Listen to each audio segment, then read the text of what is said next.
نيجي نشوف القصة دي. لو عايزين تبعتولي القصص بتاعتكم على انستجرام، اللينك في البايو. واحدة بعتالي بتقولي ان هي كانت بتحب واحد لمدة 5 سنين، كتير قوي.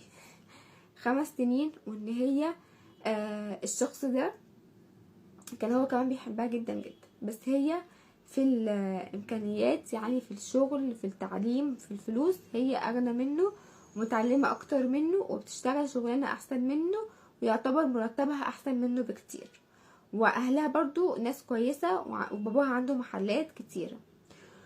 قالت لي الشخص ده انا وهو حبينا بعض، وانا مبصيتش ان هو اقل مني في حاجة، لا بالعكس، ما عمري ما حسسته بالاحساس ده.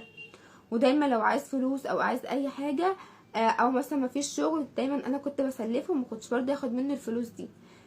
بس هو كان على طول يقول لي لازم تاخديها، وكان ده ساعات كان مديها لي غصب عني، بس انا مبقاش عايزه الفلوس دي، واقول له لا خليها معاك احسن، انا مش محتاجاهم، ولو محتاجه الفلوس باخدها منك.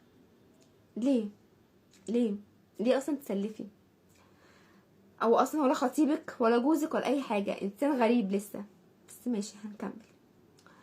بس فبتقولي لغايه كده كانت الدنيا حلوه، لغايه لما هو قال لي انا عايزه اجي اتقدم لك.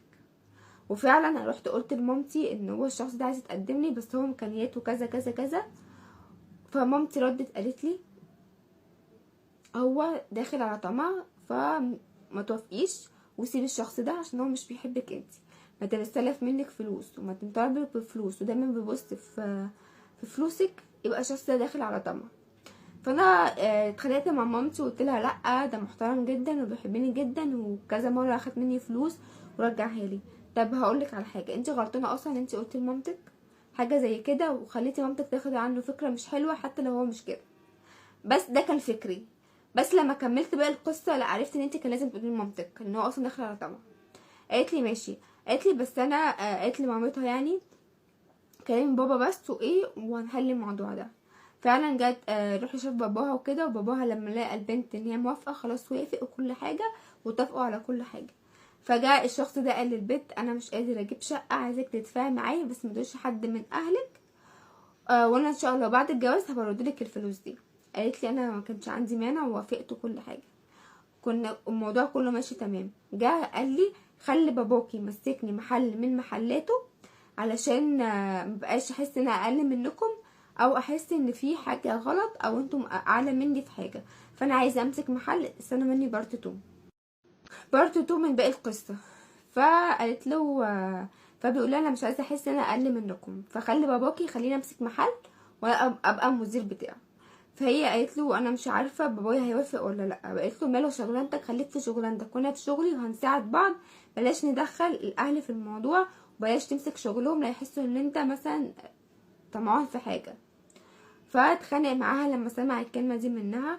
فقال لها يا اما تشغليني في شغل باباكي وتخلي باباكي يديني مرتب مدير، يا اما انا هسيبك ومش هكمل الخطوبه دي ومش عايز الجوازه دي.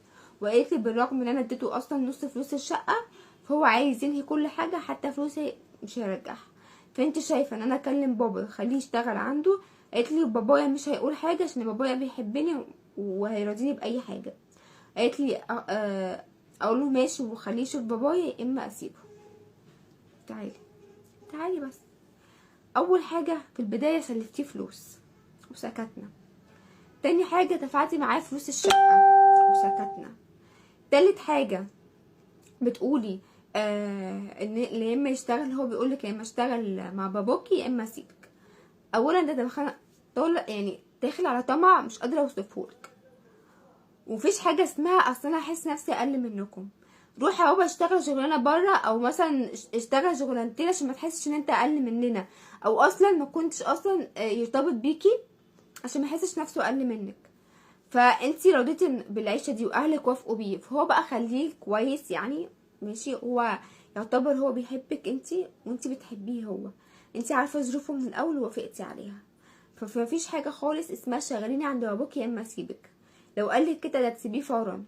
ده ما تامنوش اصلا على حياتك بعد كده. بعد الجواز هيقولك يا هتديني فلوس يا هسيبك يا كذا يا هسيبك. بعد كده ده هنحط كلمه هسيبك جنب كل حاجه. فما توافقيش بيه خالص. انت هتروحي تقولي له انا كلمت بابايا ما وافقش. او مثلا تروحي تقولي له انا مش حابه انك تشتغل مع بابايا، وعايزه انا وانت نعتمد على نفسنا. وانا وافقت بيك وواقفه بعيشتك كده، وانا وانت هنساعد بعض. لكن مش عايزه ادخل الاهل في الموضوع. لو قالك اسيبك سيبيه بجد، وده ما تزعليش عشانه.